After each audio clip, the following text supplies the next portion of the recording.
जय हिंद दोस्तों, एक बार फिर से आप सभी का स्वागत है सैम एजू हब के ऑनलाइन प्लेटफॉर्म पर। आई होप सभी अच्छे होंगे। तो जैसा कि आप सभी को पता है, हमने फ्री बैच शुरू कर रखा है। फ्री बैच में मैं आपको केमिस्ट्री और फिजिक्स दोनों सब्जेक्ट को टीच कर रहा हूं। तो आज मैं आपके लिए लेके आया हूं केमिस्ट्री से एक बहुत ही मोस्ट इंपॉर्टेंट टॉपिक। मैं केमिस्ट्री में आपको एटम यानी कि परमाणु पढ़ा रहा था, वो हमारा कंप्लीट नहीं हुआ था। उसकी नेक्स्ट क्लास लेके आया हूँ, उसमें मैं आपको परमाणु का जो चैप्टर है उसको पूरा करवाने की कोशिश करूंगा। ठीक है, तो ध्यान से देखिए, आप क्लास को अच्छे से नोट्स बनाइए क्लास के, क्योंकि आपको इन फ्यूचर सारे के सारे जो नोट्स हैं वो अच्छे से काम में आएंगे। तो चलिए इस क्लास को अच्छे से स्टार्ट करते हैं। तो सबसे पहले एक टेबल होती है, उस टेबल से कई बार क्वेश्चन बनता है। वो टेबल किस प्रकार से होती है, वो टेबल मैं आपको करवा देता हूं। पहले सीरियल नंबर लिखो 1 2 3 4 5। उसके बाद शेल, शेल आपको पता है KLMNO, ऐसे PQRS ऐसे होती हैं। ठीक है, उसके बाद सब शेल, सब शेल कौन सी होती है? S, SP, SPD, SPD, F, S, PDFG। ठीक है, तो जैसे यहां पे मैं बात करूं शब शेल, शब शेल मेरे पास चार टाइप की होती हैं, SPDF। बढ़ाने में आप बढ़ा सकते हो GH, समझ गए? तो ये मेरे पास क्या होती हैं? शब शेल होती हैं। जो के शेल होती है उस पे एक शब शेल होती है S, इसके पास SP, इसके पास SPD, इसके पास SPDF, इसके पास SPDFG। ठीक है, आगे भाषण में उसके बाद हम बात करते हैं ऑर्बिटल। ऑर्बिटल किसके पास कितने होते हैं? अब जो S सबशेल है उसके पास एक ऑर्बिटल होता है, कितना? एक।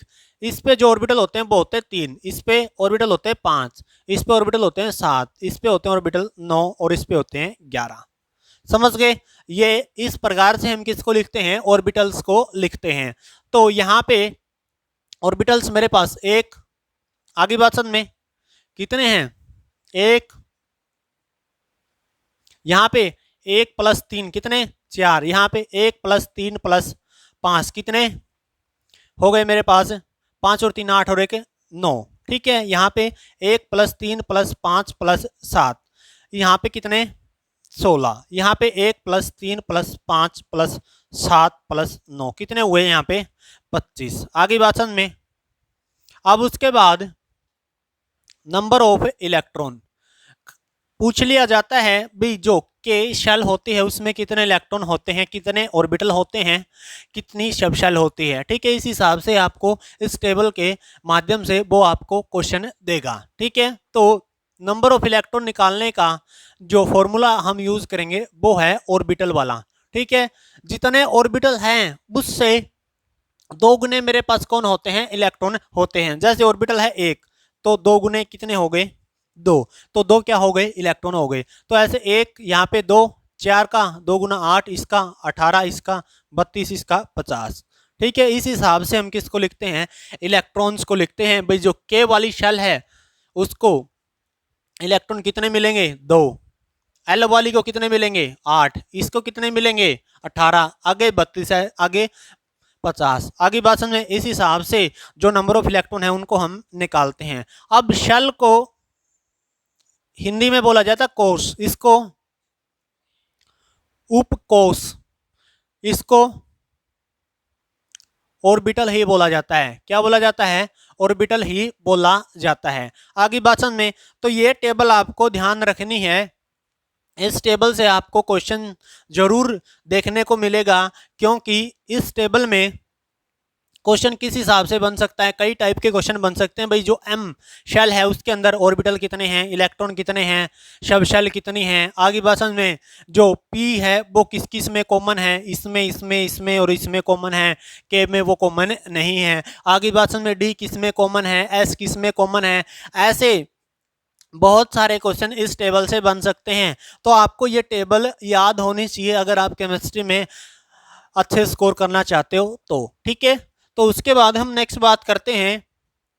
नेक्स्ट हमारा टॉपिक आता है इस टेबल से अपने को एक बात सीखने को मिली, वो है मेरी ऑर्बिटल। ठीक है, क्या सीखने को मिला? ऑर्बिटल सीखने को मिला। अब ऑर्बिटल का पता होना चाहिए भाई ऑर्बिटल हमारे पास क्या चीज होती है, क्या चीज नहीं होती है। ठीक है, यहाँ पे जिक्र तो कर लिया भाई ऑर्बिटल एक होते हैं, दो होते हैं, तीन होते हैं। आगे बात सुन में अब ऑर्बिटल का पता तो होना चाहिए भाई ऑर्बिटल क्या चीज होती है। ठीक है, तो चलिए बात कर लेते हैं ऑर्बिटल के बारे में। तो हेडिंग लगाइए सबसे पहले ऑर्बिटल्स। ठीक है, ऑर्बिटल मेरे पास क्या होता है? 3D स्पेस होता है। क्या होता है? 3D एरिया होता है। किसके अराउंड? न्यूक्लियस के अराउंड,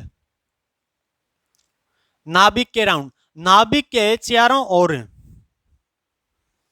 नाभिक के चारों ओर एक ऐसा 3D स्पेस जहां पे इलेक्ट्रॉन पाए जाते हों। आगे बात समझे, जहां पे इलेक्ट्रॉन पाए जाते हैं ऐसा 3D स्पेस किसके अराउंड? न्यूक्लियस के अराउंड। उसको हम क्या बोलेंगे? ऑर्बिटल बोलेंगे। ठीक है, आगे बात समझ। अब ऑर्बिटल के दो पार्ट हो सकते हैं। कौन सा? पहले वाला है लोब और दूसरे वाला है नोड। ठीक है, लोब मेरे पास कौन सा होता है? जहां पे इलेक्ट्रॉन पाने की जो संभावना है, प्रोबेबिलिटी है, वो क्या हो? मैक्सिमम हो। और नोड कौन सा होता है? जहां पे इलेक्ट्रॉन पाने की जो संभावना है वो क्या हो बच्चे? मिनिमम हो। ठीक है, पेपर में आपसे कई बार पूछ भी लिया जाता है what is node, what is lobe. जहां पे इलेक्ट्रॉन पाने की जो संभावना है मैक्सिमम हो वो तो लोब, और जहां पे मिनिमम हो वो मेरे पास कौन है? नोड। आगे बात सुन में, इस हिसाब से हम किसको डिफाइन करते हैं? ऑर्बिटल्स के जो पार्ट हैं लोब और नोड को डिफाइन करते हैं। ठीक है, आगे बात सुन में। अब उसके बाद नेक्स्ट जो अपना बचता है वो है types of orbital. Types of orbital. Orbital मेरे पास 4 टाइप के होते हैं। पहला होता है एस ऑर्बिटल, दूसरा होता है पी ऑर्बिटल, तीसरा डी ऑर्बिटल, चौथा एफ ऑर्बिटल।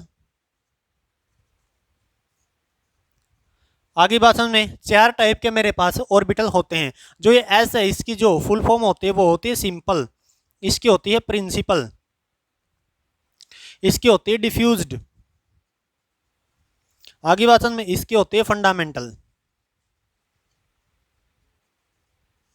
आगे बात समझ में, इस हिसाब से जो ऑर्बिटल है एस पी डी एफ उनकी फुल फॉर्म को हम लिखते हैं। ठीक है, आगे बात समझ में। अब एस के बारे में, पी के बारे में डिटेल से पढ़ लेते हैं। सबसे पहले हम ले लेते हैं एस ऑर्बिटल को।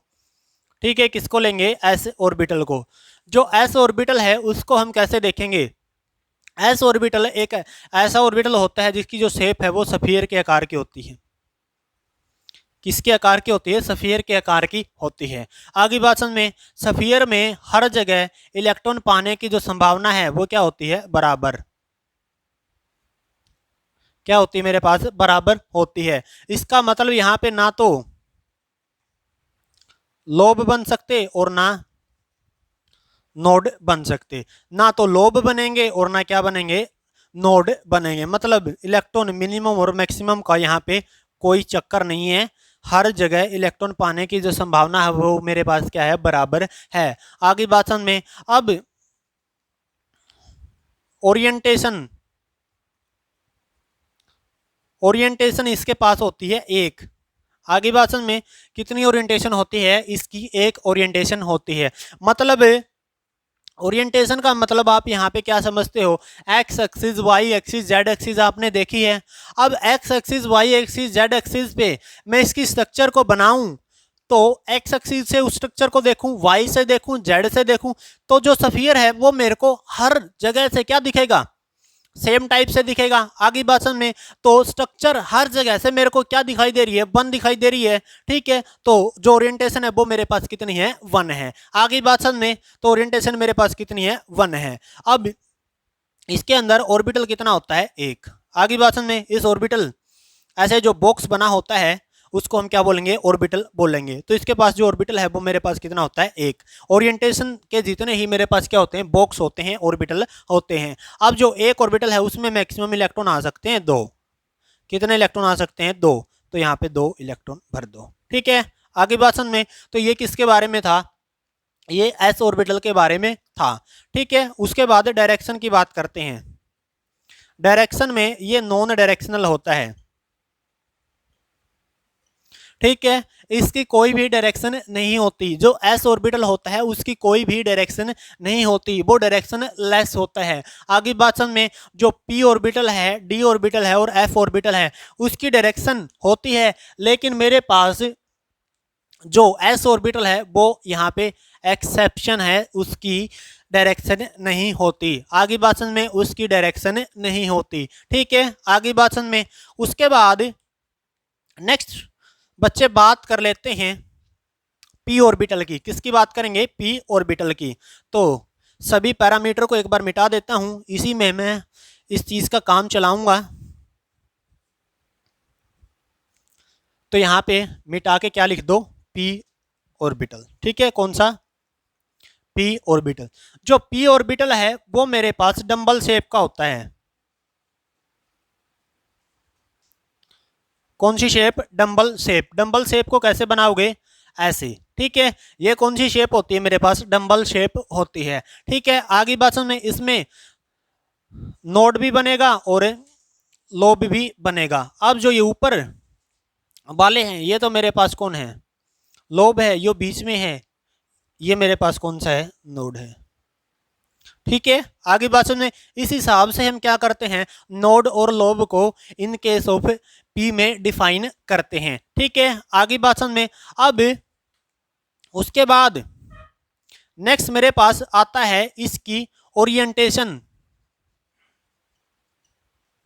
ओरिएंटेशन होती है भाई तीन। कितनी ओरिएंटेशन होती है, तीन टाइप से, एक्स एक्सिस, वाई एक्सिस और जेड एक्सिस पे मैं इसकी डिफरेंट स्ट्रक्चर देख सकता हूं। आगे बात समझे। तो ओरिएंटेशन कितनी होती है भाई, 3। तो बॉक्स यानी कि ऑर्बिटल कितने हो गए, 3। अब इसमें 2 इलेक्ट्रॉन भरेंगे, इसमें 2 भरेंगे, इसमें 2 भरेंगे, तो टोटल कितने इलेक्ट्रॉन भरे जा सकते हैं, 6 इलेक्ट्रॉन भरे जा सकते हैं। कितने इलेक्ट्रॉन भरे जा सकते हैं बच्चे, 6 इलेक्ट्रॉन इसके अंदर भरे जा सकते हैं। ठीक है, आगे बात सुनने। उसके बाद जो नेक्स्ट अपना पॉइंट है वो है डायरेक्शन वाला। कौन सा पॉइंट है, डायरेक्शन वाला। जो डायरेक्शन है इसकी वो होती है, ठीक है, डायरेक्शन होती है। अब बात करते हैं ओरिएंटेशन कितनी होती है, 3। जो 3 टाइप की ओरिएंटेशन है उसकी बात कर लेते हैं भाई। 3 टाइप से कैसे वो दिखाई देगा। मान लो ये एक्स एक्सिस है, ये वाई एक्सिस है, ये जेड एक्सिस है। ठीक है, अब इस पे क्या बनाता हूं,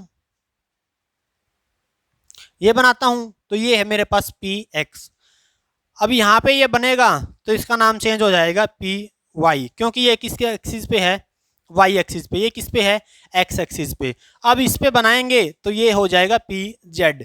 कितना हो जाएगा, पी जेड हो जाएगा। क्यों हो जाएगा पी जेड, क्योंकि ये जो डंबल बना है वो मेरा कौन सी एक्सिस के ऊपर बना है, जेड एक्सिस के ऊपर बना है। ठीक है, अब एक बार एक्स एक्सिस के ऊपर बन रहा है, एक बार वाई के ऊपर, एक बार जेड के ऊपर। ठीक है, तो ओरिएंटेशन कितनी होगी बाबू, 3 ओरिएंटेशन हो गई। ठीक है, आगे बात समझ में। अब एस में तुम बताओगे सर 3 एक्सिस बना लो, इसको इसको इसको, ये एक्स मान लो, ये वाई मान लो, ये जेड मान लो। ठीक है, अब मेरे को एक चीज तुम बताओ, यहां से तुम देखोगे तो जो सफियर है वो हर जगह से आपको सफियर ही नजर आएगा, जो सफियर ही नजर आएगा। लेकिन यहाँ पे आप देखोगे तो आपको हर जगह सफियर नजर नहीं आएगा। ठीक है, यहाँ पे कौन नजर आएगा, एक बार तो आपको डंबल की ये शेप देखने को मिलेगी एक्स एक्सिस पे, वाई पे जाओगे तो दूसरी शेप मिलेगी, जेड पे जाओगे तो तीसरी शेप मिलेगी। यहाँ पे बोर्ड मेरा 2D है, इसलिए आपको सारी की सारी जो स्ट्रक्चर है वो मेरे को सेम दिखाई दे रही है। ठीक है, आगे बात समझे, यहाँ तक आप जो कंसेप्ट है वो समझे। उसके बाद नेक्स्ट बात कर लेते हैं बच्चे, वो है मेरा डी ऑर्बिटल। कौन सा, डी ऑर्बिटल। ठीक है, जो डी ऑर्बिटल है उसकी बात हम कर लेते हैं। ठीक है, आगे बात समझे, जो डी ऑर्बिटल है उसकी बात हम कर लेते हैं। तो चलिए डी ऑर्बिटल है उसके बारे में हम थोड़ा सा पढ़ते हैं, आपको अच्छे से क्लियर हो जाएगा। अब हमारा क्या हो चुका है, p ऑर्बिटल भी हो चुका है। ठीक है, आगे भाषण में अब किसके ऊपर चलते हैं, d ऑर्बिटल के ऊपर। कौन सा बाबू, d ऑर्बिटल। तो जो d ऑर्बिटल है उसको हम कैसे देखेंगे, जो d ऑर्बिटल है उसकी जो शेप होती है वो होती है डबल डंबल।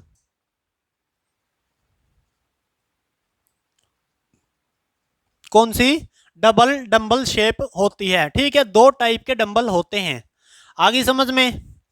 अब दो टाइप के डंबल होते हैं, डंबल में एक जगह लोब भी बनेगा और एक जगह क्या बनेगा, नोड भी बनेगा। एक लोब भी बनेगा और एक नोड भी बनेगा।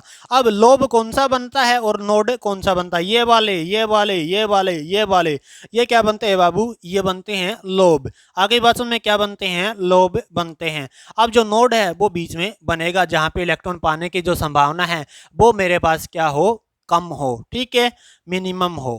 आगे बात समझे। उसके बाद हम बात करते हैं ओरिएंटेशन। ठीक है, ओरिएंटेशन इसकी होती है मेरे पास 5। आगे बात सुनने, 5 तरीके से एक्स एक्सिस, वाई एक्सिस और जेड एक्सिस के ऊपर ये अपना घुमाव ओरिएंटेशन साबित कर सकता है। तो इसकी जो ओरिएंटेशन है वो मेरे पास कितनी है, 5 ओरिएंटेशन है।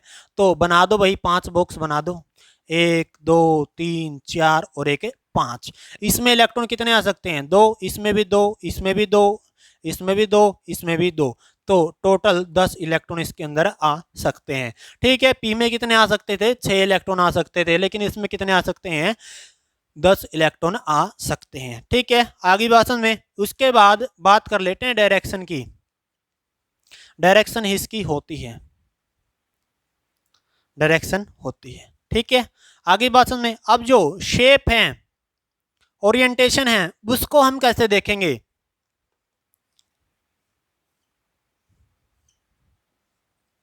कितनी होती है मेरे पास, 5। ठीक है, अब ये एक्स एक्सिस है, ये वाई है, तो ये डी एक्स वाई है। आगे भाषण में एक्स एक्सिस और वाई एक्सिस के बीच में ये डंबल ऐसे बन रहे हैं, तो डी एक्स वाई है। आगे भाषण में अब वाई और जेड है, तो ये डंबल कैसे बनेंगे बाबू, ऐसे बनेंगे। ठीक है, कैसे बनेंगे, ऐसे बनेंगे। अब उसके बाद डी वाई जेड तो अपने पढ़ लिया, अब क्या पढ़ना है, जेड एक्स, तो जेड ये है, एक्स ये है। आगे भाषण में 3 तो समझ में आए। उसके बाद चौथा, चौथा कैसे बनाओगे, ऐसे। ठीक है, इनमें और इनमें डिफरेंस समझ में आया। ये है अलोंग एक्सिस और ये क्या है, बिटवीन एक्सिस। समझ गए। पेपर में क्वेश्चन पूछ लिया जाता है, जो डी ऑर्बिटल है उसकी जो ओरिएंटेशन है अलोंग एक्सिस कितनी है और बिटवीन एक्सिस कितनी है, एक्सिस के बीच में। अब ये चीजें एक्सिसों के बीच में हैं, आगे भाषण में एक्सिसों के बीच में हैं, तो 3 क्या है मेरे पास, नंबर्स हैं, 3 स्ट्रक्चर ऐसी हैं जो बिटवीन एक्सिस हैं। ठीक है, बिटवीन एक्सिस है मतलब एक्सिस के बीच में है। ठीक है, आई भाषण में अब ये क्या है, अलोंग एक्सिस मतलब एक्सिस के अलोंग। ठीक है, आगे भाषण में इसका क्या नाम रखूंगा मैं, D X square minus Y square. ठीक है, आगे भाषण में उसके बाद ऐसे डी जेड स्केयर, ये है एक्स और ये है मेरे पास जेड, सॉरी ये है मेरे पास जेड और ये है मेरे पास एक्स। समझ गए, ये मेरे पास है एक्स और ये मेरे पास है वाई। समझ गए। तो इस हिसाब से आपको 5 की 5 ओरिएंटेशन याद रखनी है।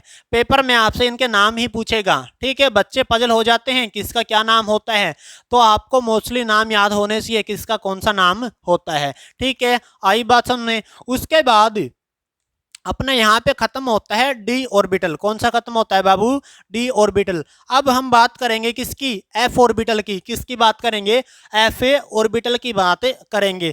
तो चलिए फटाफट से जो बोर्ड पे लिखा है उसको मिटा देते हैं और बात करते हैं डी ऑर्बिटल की बजाय किसकी, एफ ऑर्बिटल की। ठीक है, डी ऑर्बिटल तो बाबू हमने पढ़ लिया।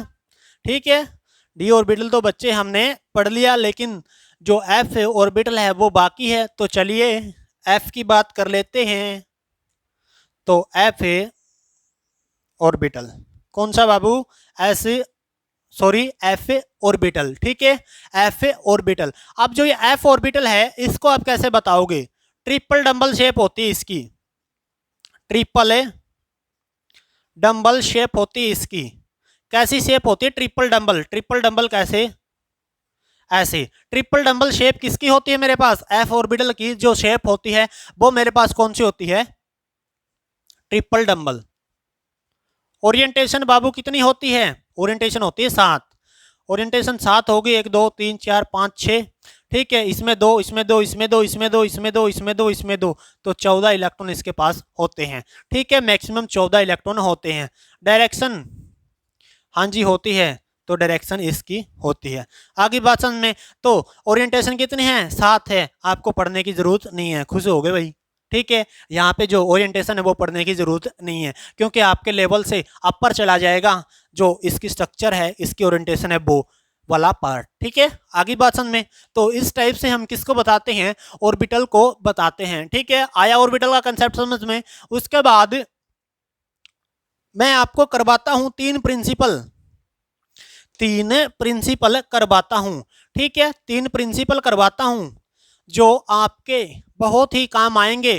पेपर में आप अगर बैठोगे, आपको 3 प्रिंसिपल में से कौन सा प्रिंसिपल भी पूछा जाएगा तो आप इजीली उसको बता दोगे, ठीक है। आगे बात समझ में। इतनी आसान लैंग्वेज में मैं तीनों प्रिंसिपल को डिफाइन करूंगा, ठीक है। बुक्स में बड़ी बड़ी डेफिनेशन लिख रखी है, बड़े गंदे तरीके से समझा रखा है भाई कैसे 3 प्रिंसिपल हैं, उनका जो यूज है, उनकी जो डेफिनेशन है उसको हम पढ़ते हैं, ठीक है। आगे बात समझ में। तो मैं यहाँ पे आपको इजी वे में इन 3 प्रिंसिपल को सिखाऊंगा, ठीक है। 3 के 3 प्रिंसिपल जब तक आप केमिस्ट्री पढ़ोगे वहां पे आपके बहुत ही काम आएंगे, ठीक है। आगे बात समझ में।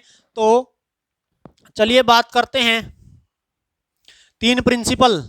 पहला प्रिंसिपल है अब्यूज प्रिंसिपल, अब्यूज प्रिंसिपल। उसके बाद है हुंड्स रूल। उसके बाद है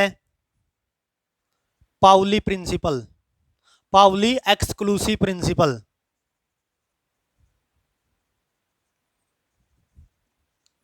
आगे बात समझ में। कौन सा है? पाउली एक्सक्लूसिव प्रिंसिपल, ठीक है। ये 3 टाइप के प्रिंसिपल है। अब्यूज प्रिंसिपल अपने को क्या कहता है? अब्यूज प्रिंसिपल कहेगा जो सबशेल होती हैं, जो सबशेल्स होते हैं उनमें इलेक्ट्रॉन इंक्रीजिंग एनर्जी के हिसाब से भरे जाएंगे, ठीक है। किसके हिसाब से भरे जाएंगे? इंक्रीजिंग एनर्जी के हिसाब से भरे जाएंगे। जिस सबशेल की एनर्जी कम है, जिस सबशेल की एनर्जी कम है उसमें इलेक्ट्रॉन पहले भरा जाएगा। कब भरा जाएगा? पहले। जिसकी एनर्जी क्या है?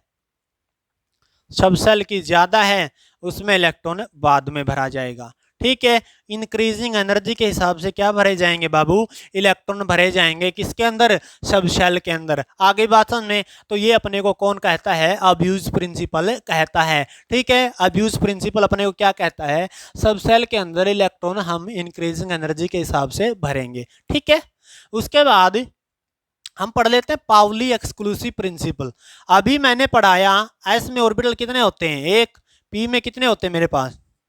3। डी में कितने होते हैं? 5 होते हैं, 1 2 3 4। और एफ में कितने होते हैं मेरे पास? 7, ठीक है। आगे बात समझ में। तो पाउली एक्सक्लूसिव प्रिंसिपल कहता है किसी ऑर्बिटल के अंदर, किसी ऑर्बिटल के अंदर अगर हम इलेक्ट्रॉन भरने लग जाएं, किसी ऑर्बिटल के अंदर इलेक्ट्रॉन भरने लग जाएं तो क्या होगा? जो इलेक्ट्रॉन भरे जाएंगे, आपको मैंने बताया एक ऑर्बिटल के अंदर इलेक्ट्रॉन कितने आ सकते हैं? 2। तो दोनों इलेक्ट्रॉन जो भरे जाएंगे उनकी जो स्पिन है वो क्या होगी? अपोजिट होगी, ठीक है। क्या होगी मेरे पास? अपोजिट होगी, ठीक है। मतलब एक अगर क्लॉकवाइज है तो दूसरा क्या होगा? Anti clockwise. समझ गए बात को? एक इलेक्ट्रॉन ऊपर जा रहा है तो दूसरा नीचे, मतलब एक क्लॉकवाइज तो दूसरा एंटी क्लॉकवाइज, ठीक है। तो ऐसे ही भर दो।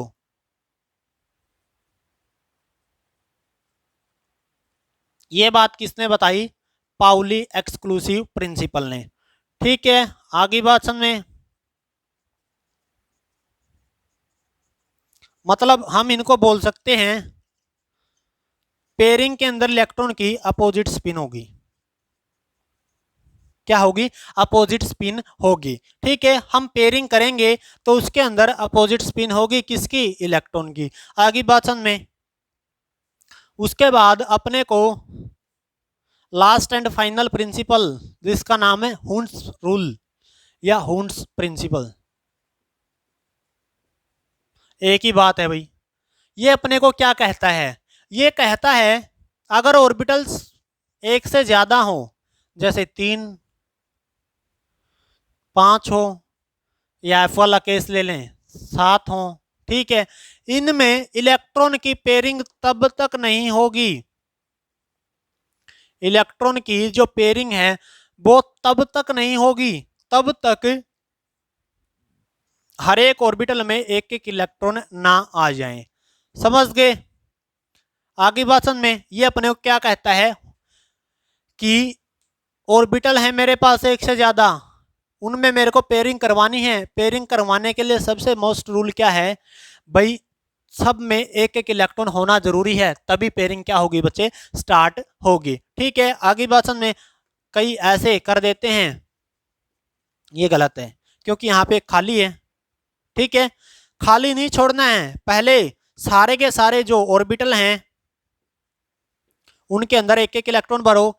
एक इलेक्ट्रॉन भरने के बाद क्या होगा? एक इलेक्ट्रॉन भरने के बाद आप क्या करो? पेयरिंग स्टार्ट कर दो। ठीक है, तो सबसे जरूरी काम क्या है भाई? एक एक इलेक्ट्रॉन हर एक ऑर्बिटल के अंदर होना जरूरी है। ठीक है, आगे बात समझ में। एक एक इलेक्ट्रॉन हर एक ऑर्बिटल के अंदर होना जरूरी है, तभी क्या स्टार्ट होगी बच्चे? पेयरिंग स्टार्ट होगी। ये मेरे को किसने बताया? ये मेरे को हुंस रूल ने बताया। ठीक है, आगे बात समझ में। तो ये थे मेरे पास 3 principle, Aufbau principle, Hund's principle और पाउली एक्सक्लूसिव प्रिंसिपल। ठीक है, आई बात समझ में। तो आज की क्लास में बस इतना ही, मिलते हैं नेक्स्ट क्लास में, वहां पे एक शानदार जानदार टॉपिक और आपके लिए लेके आऊंगा। तब तक आप चैनल को सब्सक्राइब करके रखो और बेल आइकन को प्रेस करके रखो, ताकि आपसे फ्री बैच की एक भी क्लास मिस ना हो और आपका जो काम है वो रेगुलर चलता रहे, आप रेगुलर क्लासों को अच्छे से विजिट करें।